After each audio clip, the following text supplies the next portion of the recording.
महेश्वरः गुरु साक्षात् परब्रह्म तस्मै श्री गुरवे नमः। सरस्वती नमस्तुभ्यं वरदे कामरूपिणि विद्यारम्भं करिष्यामि सिद्धि भवतु मे सदा।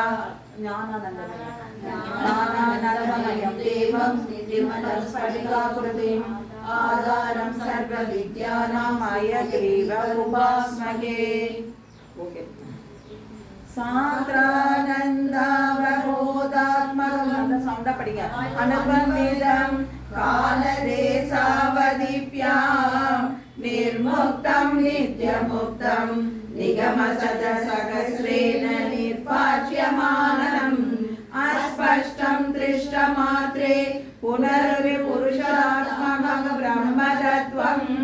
तत्तावत्पादि साक्षात् गुरुभवनपुरे अन्धभाग्यं जनानाम् एवं दुर्लभ्य वस्तुन्यपि सुलभतया असलप्ते यदन्यते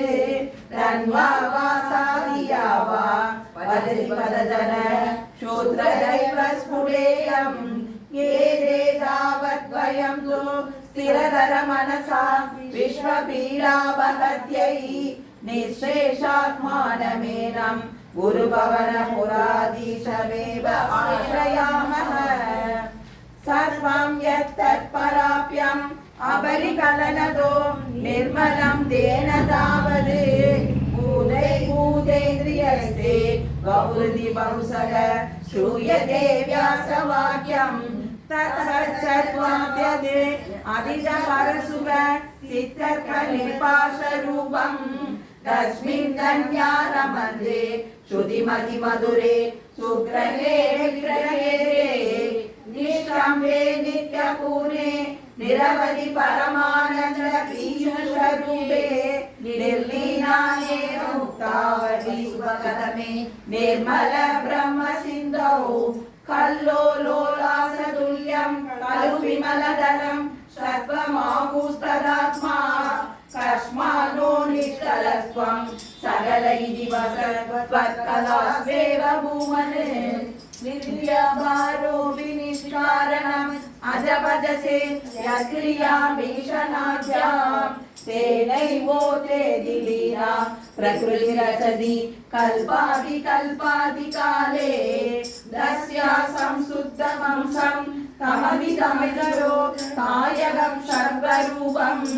सत्त्वं कृत्वा तदा श्रीस्वमहिम विभावकुण्डवैकुण्ठरूपम् तस्ये प्रत्यग्रतारादय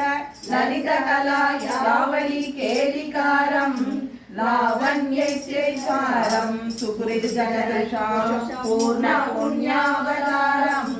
लक्ष्मीनिसङ्गलीला निलयम् अमृतसन्दसन्दोहमन्दः सञ्जिन्दगानां बहुर्णकलये मारुताकारनाद कष्टादे सृष्टिशेषा बहुधर भवगे दावका जीवभाजा इत्येवं पूर्वमालोचितम् अनिरमया नैवमद्याभिजाने नो से जीवा कथं वा मधुरतरमिदं त्वत्त्वं सिद्ध्रसात्रं नेत्रैश्रोत्रैरभित्वा परमरससुधा